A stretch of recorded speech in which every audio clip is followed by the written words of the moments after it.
Hello aspirants, welcome to the channel of concept चमकेगा। आज मैं वन शॉट सीरीज़ का नया सेशन लेके आया हूँ जिसमें हम क्लास 9th बायोलॉजी का चैप्टर टिश्यू इसका वन शॉट रिवीजन करेंगे। ठीक है, पूरा कंप्लीट देखेंगे NCERT wise line to line. बहुत अच्छे नोट्स लेके आया हूँ आपके लिए रिवीजन के लिए जो आपको एग्जाम में हेल्प करेंगे। ठीक है, तो मेरे साथ बने रहिए, पूरा वीडियो देखिए, आपको गारंटीड आपको बहुत ही मज़ा आने वाला है आज के सेशन में। ठीक है, तो अपन स्टार्ट करते हैं फ्रॉम द स्टार्टिंग। जो चैप्टर का हेडिंग है टिश्यू। ठीक है, बेसिकली इसका पहले मैं इंट्रोडक्शन दे देता हूँ आपको कि टिश्यू होता क्या है। ठीक है, क्या हम इसमें पढ़ते हैं, क्या क्या चीज़ें, ओवरव्यू आपको इसमें हम आपको प्लांट टिश्यू, एनिमल टिश्यू का पूरा पढ़ाएंगे। ठीक है, जो भी आपका इसमें आपके कोर्स में दे रखा है उसका कंप्लीट रिवीजन कराया जाएगा। ठीक है, तो लेट्स स्टार्ट टुडे। तो सबसे पहले हम टिश्यू की बात करें तो टिश्यू क्या है? A group of similar cells along with intercellular substance performing similar function. ये कहना क्या चाह रहा है कि अपनी बॉडी में क्या होता है ना कि देखो डिफरेंट टाइप्स ऑफ सेल्स होते हैं। हम पढ़ते हैं, हमने सेल्स के बारे में हम पढ़ चुके हैं। ठीक है, एटॉमिक लेवल पे। तो सेल्स देखो, जो जितने भी लिविंग ऑर्गेनिज्म है ना उसमें जो फंक्शंस है उनको परफॉर्म करने के लिए क्या है, हमें डिफरेंट यूनिट्स चाहिए होती है। ठीक है, अब कुछ तो सिंपल फंक्शंस है जो सेल खुद परफॉर्म कर लेता है ऑन इट्स ओन, लेकिन बहुत सारे ऐसे कॉम्प्लेक्स फंक्शन हैं जो केवल सेल अकेला परफॉर्म नहीं कर सकता। ठीक है, तो उसे क्या है, उसे भी कुछ कॉम्प्लेक्स यूनिट्स चाहिए होती है एक बॉडी जिसके थ्रू वो काम कर सके। तो हमारी बॉडी या फिर जो भी लिविंग ऑर्गेनिजम्स हैं उनके अंदर जहाँ पे टिश्यू लेवल का ऑर्गेनाइजेशन प्रेजेंट है, ठीक है, मैं सिंगल सेल एनिमल की बात नहीं कर रहा हूँ, जहाँ पे टिश्यू लेवल ऑर्गेनाइजेशन प्रेजेंट है उसमें सेल्स क्या करते हैं, आपस में मिलके, ठीक है, सिमिलर फंक्शन को परफॉर्म करते हैं। ठीक है, एक उनका जो ओरिजिन होता है वो सेम होता है और उनका फंक्शन क्या होते हैं, सिमिलर। ठीक है, अब टिश्यू की बात करें तो हम टिश्यू में सबसे पहले क्या देखेंगे, प्लांट टिश्यू के बारे में। हम प्लांट्स में देखेंगे और देन एनिमल्स में स्टडी करेंगे। ठीक है, अब प्लांट्स और एनिमल्स में डिफरेंस क्या है कि प्लांट्स देखो, प्लांट में क्या है, जो मैक्सिमम टिश्यू होती है वो डेड होती है। क्यों? क्योंकि प्लांट हमारा स्टेशनरी रहता है। ठीक है, सबसे मेन बात तो ये कि प्लांट मूव नहीं करते, लेकिन एनिमल्स क्या है, लगातार मूव करते हैं, उनको सर्च ऑफ फूड के लिए जाना पड़ता है। ठीक है, उनको प्रिडेट करना पड़ता है। तो इस चक्कर में क्या है, ह्यूमंस में मैक्सिमम जो टिश्यूज होती है वो लिविंग होती है। ठीक है, क्योंकि उनको एनर्जी कंजप्शन करना होता है, बहुत सारी चीज़ें होती हैं। ठीक है, उसके बाद अगर मैं बात करूँ ग्रोथ की, तो प्लांट की जो ग्रोथ है ना वो लोकलाइज्ड है। ठीक है, एक पर्टिकुलर रीजन पे फिक्स है। कुछ ऐसे सेल्स होते हैं जो लाइफ टाइम ग्रो करते हैं, लेकिन एनिमल्स की बात करूं तो एनिमल्स में क्या है, मैक्सिमम जो पार्ट है बॉडी का वो ग्रो करता है। ठीक है, लिविंग होता है, तो ये सिस्टम चलता है। अब सबसे पहले प्लांट की बात करूं तो प्लांट में मैं देखूंगा मेरिस्टेमेटिक टिश्यू। ठीक है, अब देखो मेरिस्टम, मेरिस्टम का मतलब ही क्या है, टू डिवाइड। ठीक है, it is a Greek word जिसका मतलब क्या होता है, टू डिवाइड। मतलब मेरिस्टेमेटिक टिश्यू क्या है, they are specialised regions of active cell division for growth of plants. ठीक है, कुछ प्लांट्स में क्या है, स्पेशलाइज फिक्स रीजन्स होते हैं जहां पे ये सेल्स हमारे प्रेजेंट होते हैं और एक्टिवली डिवाइड करते रहते हैं। अब प्लांट्स में देखो, जहाँ पे भी डिवीजन की जरूरत होती है वहाँ पे कौन प्रेजेंट होता है, मेरिस्टेमेटिक टिश्यू। क्यों?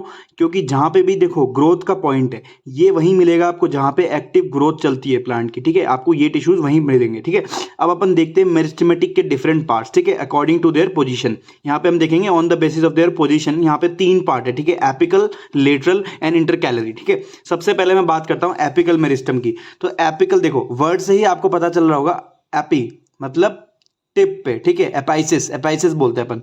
तो ये आपके कहाँ प्रेजेंट होता है, present at tips of roots, shoots. ठीक है, कहाँ होता है, रूट्स एंड शूट्स पे। और क्या प्रोड्यूस करता है, प्राइमरी टिश्यू। ठीक है, प्राइमरी मतलब जो फर्स्ट टाइम जो प्रोड्यूस होती है उसे हम बोलते हैं प्राइमरी टिश्यू। ठीक है, जो कि मतलब डिवाइडिंग होती है।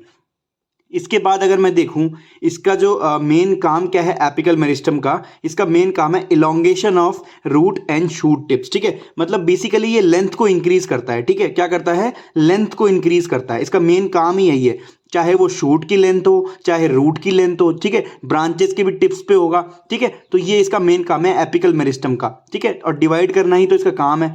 इसके बाद मैं बात करूं लेटरल मेरिस्टम, तो लेटरल मेरिस्टम हमारा कहाँ प्रेजेंट होता है, present at mature regions of plant. कहाँ पे, मेच्योर रीजन्स ऑफ प्लांट। ठीक है, जब भी प्लांट मेच्योर हो जाता है, आपने डाइकॉट ट्रीज देखे होंगे जहाँ पे स्टेम होता है, वुडी पार्ट होता है, तो उन वुडी पार्ट्स में हमारे क्या प्रेजेंट होता है, लेटरल मेरिस्टम। ये क्या करता है, प्रेजेंट एट द पेरीफेरी, मतलब सर्कुलर पोर्शन पेरीफेरी पे प्रेजेंट होता है, और increase the girth of stem. ठीक है, गर्थ को बढ़ाता है, गर्थ मतलब जो विड्थ होती है ओवरऑल सर्कुलर विड्थ। ठीक है, इसको बढ़ाता है लेटरल मेरिस्टम।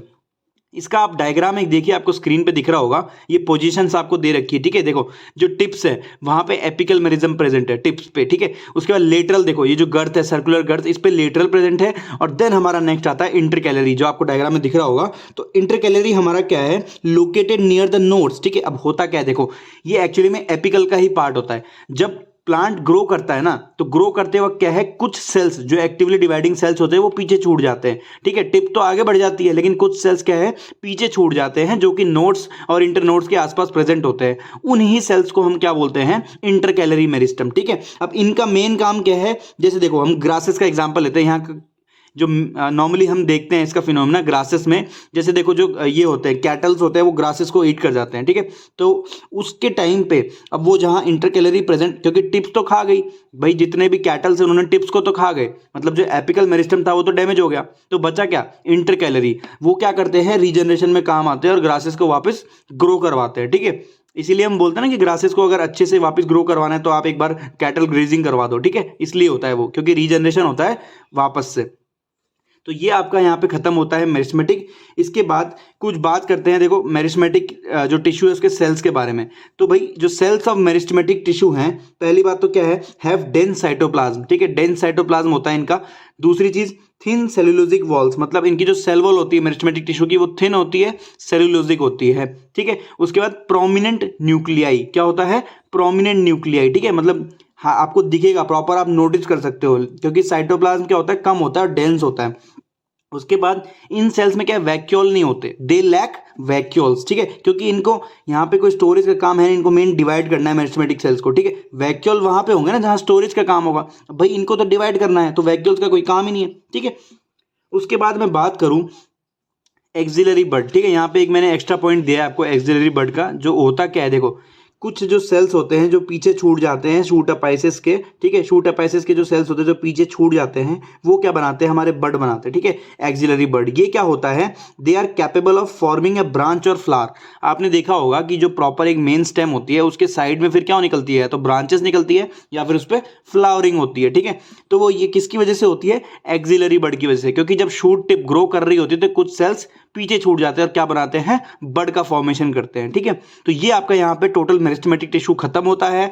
इसके बाद अब हम देखेंगे परमानेंट टिश्यू, ठीक है। अब मैं परमानेंट टिश्यू की बात करूं तो परमानेंट टिश्यू में देखिए, परमानेंट टिश्यू क्या होता है, after getting definite shape and specific function. देखो होता क्या है कि जब भी मेरिस्टेमेटिक टिश्यू के जो सेल्स होते हैं वो डिवाइड करते हैं तो उनके बाद उनको कुछ काम दिया जाता है। ऑब्वियसली देखो यहाँ पे हम पहले टीम बना रहे थे, ग्रो कर रहे थे, हमने टीम बनाई, फिर उनको डिवाइड कर दिया कि भाई आपका ये काम है, आपका ये काम है।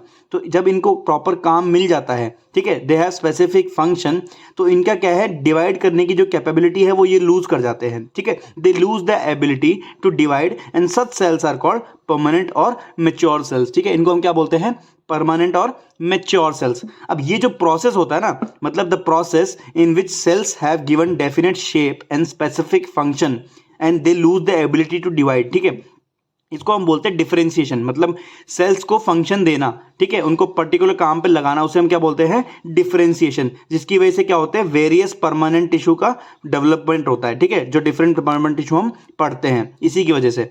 चलो तो अब हम नेक्स्ट देखते हैं। नेक्स्ट हमारा आता है अब सिंपल परमानेंट टिश्यू, ठीक है। परमानेंट के अब हम टाइप देखेंगे, परमानेंट के क्या देखेंगे, टाइप्स देखेंगे। अब सिंपल परमानेंट टिश्यू में हम सबसे पहले पढ़ते हैं पेरेन्काइमा, ठीक है। पेरेन्काइमा क्या है, it consist of relatively unspecialised cells with thin cell walls, ठीक है। इसके जो सेल्स होते हैं वो क्या होते हैं, अनस्पेशलाइज्ड, मतलब कि एक सिंपल फंक्शन होता है इनका, ठीक है, और बहुत सारे सेल्स आपस में लूजली अरेंज होते हैं। और सबसे मेन बात की दे आर लिविंग, ठीक है, दे आर लिविंग सेल्स। अब देखो they are loosely arranged, closely packed and small intercellular spaces. अब ध्यान से देखिए, आपको इसका डायग्राम दिख रहा होगा पेरेन्काइमा टिश्यू का, आप डायग्राम इसका देखिए, एक तो सर्कुलर ओवल शेप्ड इनके सेल्स हैं, ठीक है। उसके बाद इंटरसेलुलर स्पेसेस बहुत कम है, क्लोजली पैक्ड है, ठीक है। उसके बाद इनका जो मेन फंक्शन होता है ना, they are to store food, ठीक है, इनका जो मेन फंक्शन है वो क्या है, फूड का स्टोरेज करना, ठीक है, इनका मेन काम स्टोरेज ही है। और ये आपको देखो मेजर पार्ट बनाता है ट्री का, मतलब किसी भी प्लांट टिश्यू का ये मेजर पार्ट क्या बनाते हैं, पेरेन्काइमा। आपको मैक्सिमम क्या दिखेंगे, पेरेन्काइमा, ठीक है। अब इनका जो देखो कभी कभी क्या होता है, पेरेन्काइमा टिश्यू में क्या होता है, क्लोरोफिल प्रेजेंट होता है। क्या होता है? क्लोरोफिल, ठीक है। और वो क्या परफॉर्म करते हैं? फोटोसिंथेसिस। ऑब्वियसली ये बात सबको पता है। तो ऐसे पेरेन्काइमा टिश्यू जो कि फोटोसिंथेसिस करते हो उनको हम क्या कहते हैं? क्लोरेन्काइमा। क्या कहते हैं? क्लोरेन्काइमा, ठीक है। इसके बाद अब मैं बात करूं कुछ एक्वेटिक प्लांट्स हम देखते हैं, जैसे आप वाटर लिली हो गया, तो ये क्या है, फ्लोट करते रहते हैं। क्यों? क्योंकि इनमें क्या होती है, एयर कैविटीज प्रेजेंट होती है। अब एयर कैविटीज जो प्रेजेंट होती है वो भी क्या है, actually is a part of parenchyma tissue, जिसको हम क्या बोलते हैं, एरेन्काइमा, ठीक है। तो ये इनको क्या है, फ्लोट करने में हेल्प करता है। तो यहां पे आपका पेरेन्काइमा खत्म होता है। नेक्स्ट अब देखेंगे कॉलेनकाइमा, ठीक है। तो कॉलेनकाइमा हमारा क्या है, देखिए आप डायग्राम इसका देखिए, इस पे स्क्रीन पे डायग्राम दिख रहा होगा आपको। ये मेनली क्या है, provide flexibility in plant is due to this tissue.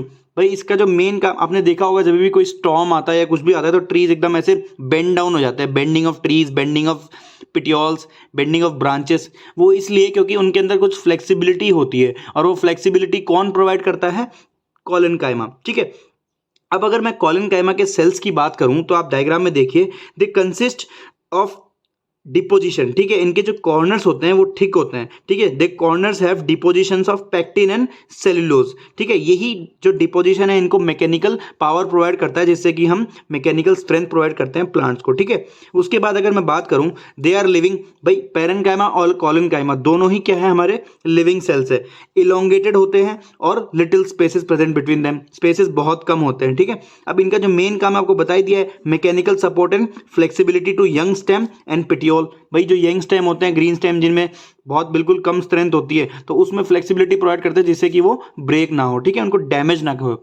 अब नेक्स्ट हम देखते हैं स्क्लेरेन्काइमा, ठीक है। स्क्लेरेन्काइमा हमारा जो सिंपल परमानेंट का लास्ट पॉइंट है, स्क्लेरेन्काइमा।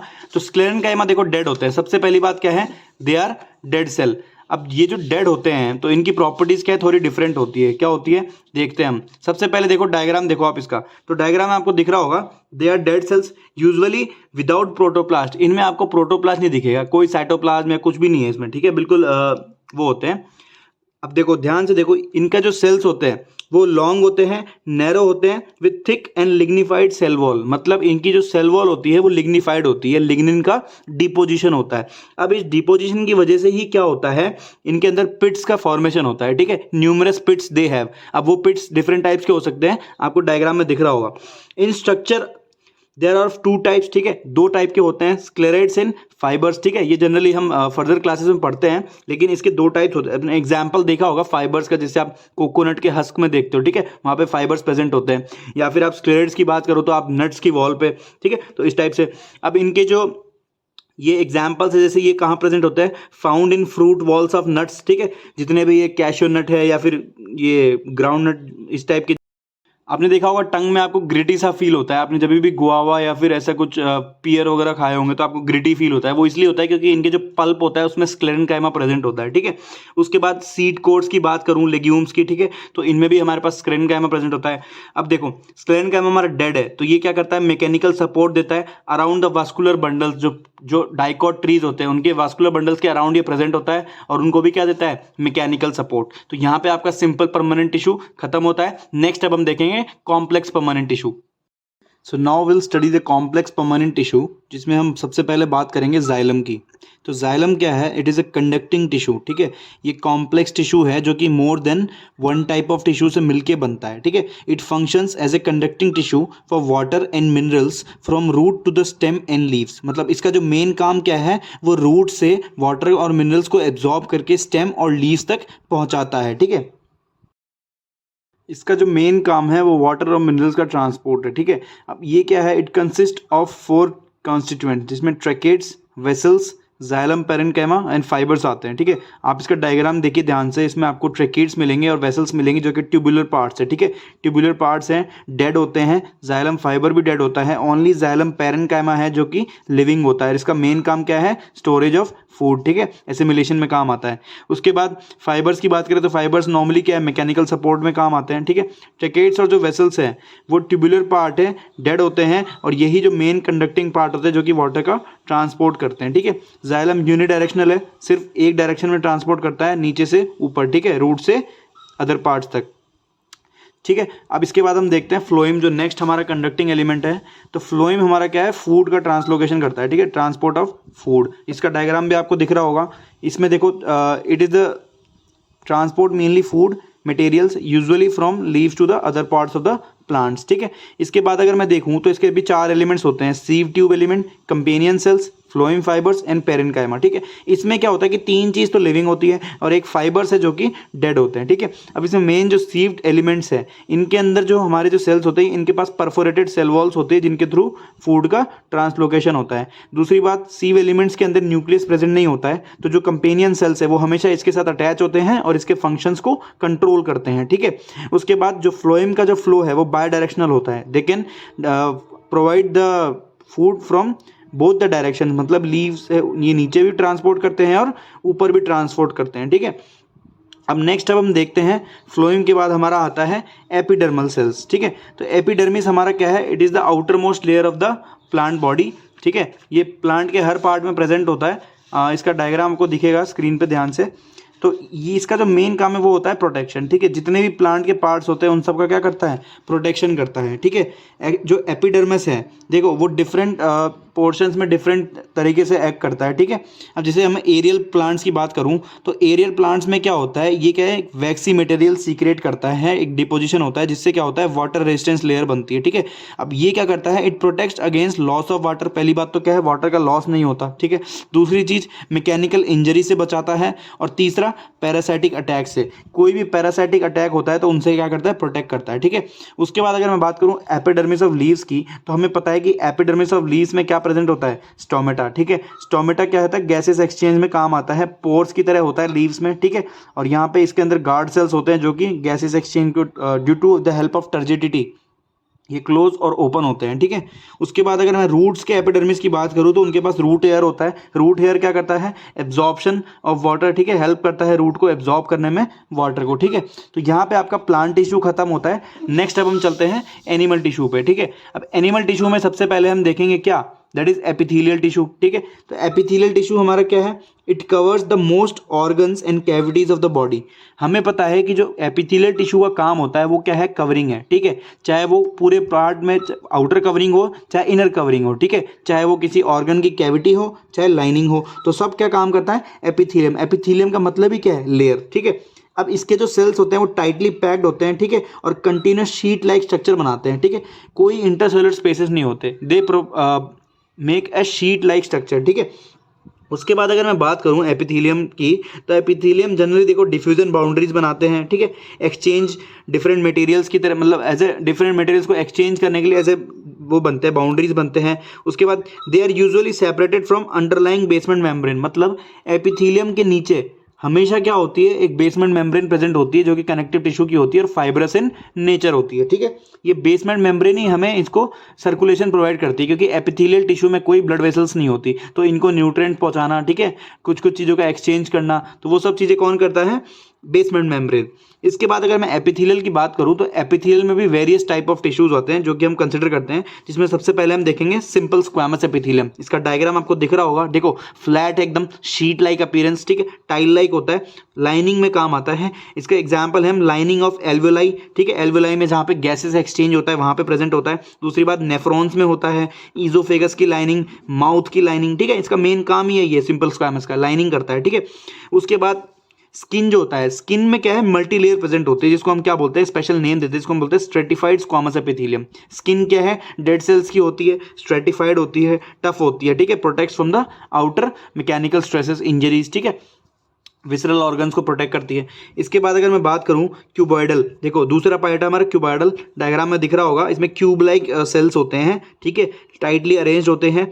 इसका काम क्या है, they are present in the lining of kidney tubules, जितने भी ट्यूब्यूल्स होते हैं किडनी में, पीसीटी, डीसीटी, ठीक है, उसको हेल्प करते हैं। दूसरी चीज़, जितने भी डक्ट्स होते हैं, सलाइवरी ग्लैंड्स हो गया या कोई भी मतलब ग्लैंड्स के जो डक्ट्स होते हैं उनमें क्या प्रेजेंट होता है, क्यूबॉइडल एपिथेलियम, ठीक है, ये काम आता है इसमें।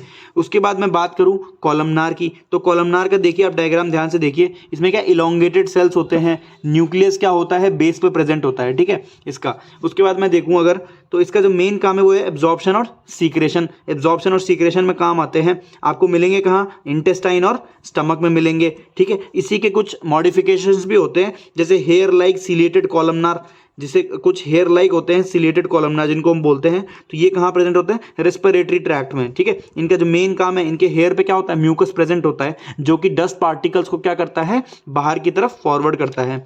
इसके बाद अगर मैं बात करूं तो कभी कभी क्या होता है कि एपिथेलियल के कुछ पोर्शन क्या होता है, फोल्ड्स हो जाते हैं और मल्टीसेलुलर ग्लैंड का फॉर्मेशन करते हैं, जिसको हम क्या बोलते हैं, ग्लैंडुलर एपिथेलियम। क्या कहते हैं, ग्लैंडुलर एपिथेलियम, ठीक है। अब ग्लैंडुलर एपिथेलियम क्या है कि ये दो टाइप की चीज़ें हैं। देखो, एक तो होता है हमारे पास कॉलमनार का मॉडिफिकेशन, एक होता है क्यूबॉइडल का मॉडिफिकेशन, ठीक है।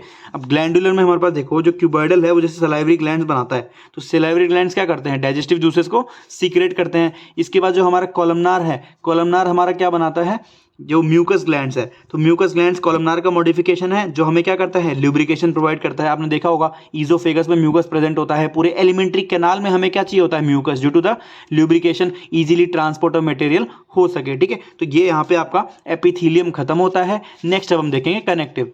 Next we will study connective tissue. Connective tissue क्या होता है, the cells are loosely spaced and embedded in intercellular matrix. देखो, इसके नाम से ही पता चलता है, इसका फंक्शन है कनेक्ट करना, बॉडी के पार्ट्स को क्या करना है, कनेक्ट, ठीक है। अब इसके जो सेल्स होते हैं वो एक इंटरसेलुलर मैट्रिक्स के अंदर होते हैं, जो कि जेली लाइक होता है, फ्लूइडिश होता है और डेंस और रिजिड होता है, ठीक है। जो कि किससे बना होता है, इसके अंदर कोलेजन होता है और भी फाइबर्स होते हैं, ठीक है। तो सबसे पहले हम देखते हैं blood. Blood is a fluid connective tissue, इसको हम क्या बोलते हैं, फ्लूइड कनेक्टिव टिश्यू, ठीक है। It has a fluid matrix called plasma. देखो, हम सबको पता है ब्लड में क्या होता है, प्लाज्मा होता है और फिर कुछ एलिमेंट्स होते हैं जिनमें हम WBC, RBC और प्लेटलेट्स बोलते हैं, ठीक है। तो प्लाज्मा तो हमारा जो ब्लड का लिक्विड पोर्शन होता है 90 to 95% यही होता है, और जो एलिमेंट्स होते हैं वो 5% के अंदर आते हैं, RBC, WBC एंड प्लेटलेट्स, ठीक है। अब जो प्लाज्मा होता है इसके अंदर प्रोटीन्स, सॉल्ट्स और हार्मोन्स भी होते हैं जो काम आते हैं फर्दर फंक्शनिंग में, ठीक है। रेड ब्लड सेल्स का मेन काम क्या है, ऑक्सीजन का ट्रांसपोर्ट, ठीक है। हेमोग्लोबिन होता है RBC में, इसलिए इसका कलर भी रेड होता है। उसके बाद WBC, white blood cells, they are for immunity, fighting with the germs, diseases, ठीक है। और प्लेटलेट्स का काम हमारा क्या है, क्लॉटिंग का होता है, ठीक है। अब जो ट्रांसपोर्ट होता है, ब्लड क्या करता है, मेन ट्रांसपोर्ट का काम है इसका, चाहे गैसेस हो गया, ठीक है। उसके बाद डाइजेस्टेड फूड हो गया, हार्मोन्स हो गया, वेस्ट मटेरियल, ये सब क्या करता है, different parts of the body में ब्लड ट्रांसपोर्ट करता है। तो ये इसका मेन है काम, ट्रांसपोर्टेशन, ठीक है। तो ब्लड इस तरह से as a connective tissue work करता है। इसके बाद अब नेक्स्ट देखते हैं बोन, ठीक है। बोन इज ऑल्सो है कनेक्टिव टिश्यू। बोन हार्ड होता है, ठीक है। It forms the main framework that supports the body. अब बोन क्या है, फ्रेमवर्क, सब मतलब पूरा स्केलेटल बनाता है बॉडी का। अगर बोन नहीं होंगे तो क्या हम खड़े हो पाएंगे, नहीं। ये हमारा पूरा फ्रेम बनाता है बॉडी का, ठीक है। It supports the body posture, ठीक है। जितने भी मूवमेंट्स होते हैं बॉडी के, लोकोमोशन हम बोन्स की हेल्प से ही करते हैं। उसके बाद bones anchor the muscles and support the main organs of the body, ठीक है। मसल्स को एंकर मतलब हेल्प करता है, एक बेस प्रोवाइड करता है। दूसरी बात, जितने भी ऑर्गन्स है उनको क्या करता है, प्रोटेक्ट करता है, विसरल ऑर्गन्स को, ठीक है। उसके बाद ब्लड बोन जो है वो स्ट्रांग होता है और नॉन फ्लेक्सिबल टिश्यू, हम सबको पता है, इट इज़ हार्ड, ठीक है। इसके जो सॉल्ट्स होते हैं वो काफ़ी हार्ड होते हैं, टफ होते हैं। उसके बाद बोन सेल्स जो होते हैं they are embedded in hard matrix composed of calcium and phosphorus, ठीक है। हम सबको पता है कि बोन किससे बना होता है, कैल्शियम और फॉस्फोरस के कंपाउंड से। तो उसी मैट्रिक्स में बोन के सेल्स एम्बेड होते हैं, जिसको हम क्या बोलते हैं, ऑस्टियोसाइट्स, ठीक है। बोन के सेल्स को क्या बोलते हैं, ऑस्टियोसाइट्स, ठीक है। अब कुछ होते हैं जो कनेक्टिव टिश्यूज होते हैं, जैसे लिगामेंट हो गया। तो लिगामेंट क्या होता है, it is a flexible elastic tissue that connects bone to another bone, ठीक है। बोन से बोन को कनेक्ट करने में काम आता है, it is also a connective tissue. और टेंडन जो हमारा होता है वो थोड़ा लिमिटेड फ्लेक्सिबिलिटी का होता है, थोड़ा टफ होता है, और it connects bone to muscles, ठीक है। It connects bone to muscles. Now will study the cartilage, ठीक है। Cartilage is another type of connective tissue which has widely space sales, ठीक है। ये थोड़ा फ्लेक्सिबल होता है, इसका जो सॉलिड मैट्रिक्स है it is composed of proteins and sugars, ठीक है। बोन से काफ़ी ज़्यादा सॉफ्ट होता है, ठीक है। हम इसको फोल्ड भी कर सकते हैं, जैसे एग्जांपल बताएंगे अभी आपको। ये प्रेजेंट होता है बिटवीन जॉइंट्स हो गया, ठीक है, जैसे वर्टिब्रल कॉलम के जॉइंट्स को जोड़ता है। उसके बाद नोज हो गया, नोज के टिप पे होता है। ईयर पिना आपने देखा होगा जिसको हम हाथ से खुद फोल्ड कर लेते हैं। ट्रेकिया में क्या है, कार्टिलेजेस रिंग्स प्रेजेंट होती है जो कि ट्रेकिया को कोलैप्स करने से बचाती है। और लेरिंग्स जो वॉइस बॉक्स, वहाँ पे तो कार्टिलेज होता ही है, ठीक है। तो कार्टिलेज नॉर्मली क्या होता है, जो बेबी बॉय होते हैं, बेबीज होते हैं, उनके अंदर मैक्सिमम बोन्स होते हैं वो कार्टिलेज ही होते हैं एक्चुअली में, वो बाद में डेवलप होते हैं बोन्स के अंदर, ठीक है, उनका ऑसिफिकेशन होता है। तो फर्स्ट पहले क्या होता है, देखो आपने देखा होगा बच्चे बहुत सॉफ्ट होते हैं जस्ट बिकॉज देयर जो फ्रेमवर्क है वो मैक्सिमम कार्टिलेज से ही बना होता है, ठीक है। अब नेक्स्ट हम देखते हैं कुछ types of another connective tissue जिसमें एरियल और एडिपोज आते हैं। They are loose connective tissue, ठीक है, ये लूज होते हैं, इनके मैट्रिक्स बहुत वो होता है, मतलब हल्का। तो जो एरियोलर कनेक्टिव टिश्यू है फर्स्ट, वो क्या होते हैं, they are present between skin and muscles, ठीक है, around blood vessels and nerves and in the bone marrow. Areolar connective tissue का मेन काम होता है, it supports the internal organs, ठीक है, form the basement membrane also between, epithelium के नीचे प्रेजेंट होता है, बेसमेंट मेम्ब्रेन बनाता है, and it also repairs the tissue repairing में काम आता है क्योंकि इसके अंदर कुछ कुछ ऐसे सेल्स होते हैं जो कि रिपेयरिंग में काम आते हैं। उसके बाद एडिपोज की बात करें तो adipose is also type of connective tissue, it is a fat storing tissue, ठीक है, जितने भी बॉडी का जो एक्स्ट्रा एनर्जी होती है वो फैट में कन्वर्ट हो जाती है and they are stored in the form of fat globules, ठीक है। तो यहाँ पे आपका कनेक्टिव टिश्यू खत्म होता है। नेक्स्ट अब हम देखते हैं मस्कुलर टिश्यू, ठीक है। मस्कुलर टिश्यू हमारा क्या है, मस्कुलर टिश्यू की मैं बात करूँ तो इसके जो सेल्स होते हैं वो इलोंगेटेड होते हैं, ठीक है, फाइबरस होते हैं, consist of muscles fibres, bundles of fibres present होते हैं जो कि मसल कंट्रीब्यूट करते हैं, ठीक है।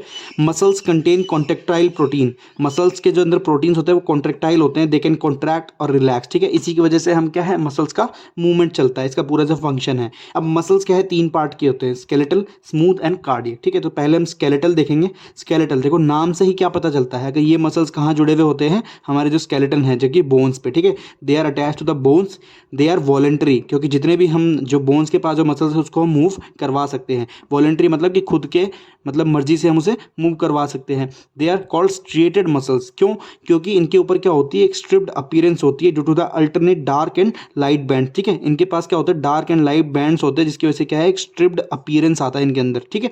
अब अगर इनके जो सेल्स की बात करूं तो they are long, cylindrical and unbranch and multinucleated, ठीक है। मतलब इनके जो सेल्स होते हैं वो लॉन्ग होते हैं, सिलेंड्रिकल इन शेप होते हैं, अनब्रांच मतलब आपस में नहीं जुड़े होते हैं, हालांकि बंडल की तरह होते हैं, बट और हाँ ये मल्टी न्यूक्लिएटेड होते हैं, ठीक है, बहुत सारे न्यूक्लियस होते हैं इनके सेल्स में। अब ये तो हो गया आपका स्केलेटल मसल्स, ठीक है। अब नेक्स्ट अब हम बात करते हैं स्मूथ मसल्स की, ठीक है। तो हमारा जो स्मूथ मसल्स है वो बेसिकली क्या है, जो स्मूथ मसल्स हमारा इनवॉलेंट्री मसल्स है, क्या है, इनवॉलेंट्री मसल्स। अब जो स्मूथ मसल्स का जो जहाँ पे ये प्रेजेंट होते हैं, ये होते हैं जहाँ पे हमारे डायरेक्ट मूवमेंट नहीं होता है हमारे वॉलेंटरीली, जैसे cells are long with pointed ends, ठीक है, एंड यूनिन्यूक्लिएट। आप इसका डायग्राम आपको दिख रहा होगा स्क्रीन पे। सेल्स क्या होते हैं, लॉन्ग होते हैं, पॉइंटेड होते हैं और यूनिन्यूक्लिएटेड होते हैं, ठीक है। उसके बाद अनस्ट्रिएटेड, क्योंकि इनके पास कोई डार्क और वाइट बैंड्स नहीं होते, ठीक है। उसके बाद ये फ्यूजीफॉर्म होते हैं, फ्यूजीफॉर्म मतलब टेपरिंग एंड्स, लाइक टेपरिंग दोनों तरफ से, बीच में चौड़ा और साइड में पॉइंटी एंड्स होते हैं, ठीक है।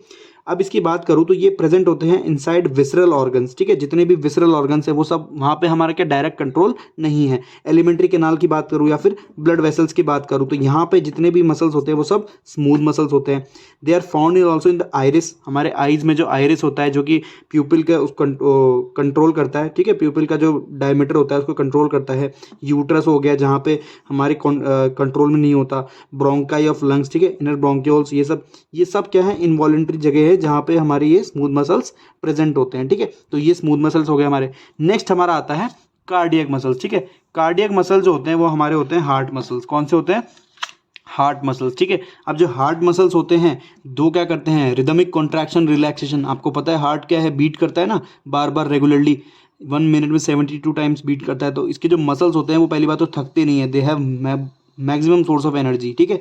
They continuously contract and relax to pump the blood in the body, ठीक है। अब इसके जो मसल्स होते हैं वो इनवॉलेंट्री होते हैं, ठीक है। हार्ट मसल्स आर सिलेंड्रिकल होते हैं, ब्रांच्ड होते हैं, ठीक है। They are attached with intercalated disc, जिससे कम्युनिकेशन होता है इनके बीच, एंड यूनिन्यूक्लिएट, ठीक है, यूनिन्यूक्लिएटेड होता है। और इसमें स्टिमुलेटिंग होता है, मतलब एक जगह आपने अगर स्टिमुलेट किया तो पूरे हार्ट मसल्स कॉन्ट्रैक्ट होते हैं। यहाँ पे आपका मस्कुलर टिश्यू खत्म होता है। अब हम देखते हैं नर्वस टिश्यू, ठीक है। नर्वस टिश्यू देखो पूरा जो इसके जो सेल्स होते हैं वो क्या होते हैं, एक्साइटेबल होते हैं।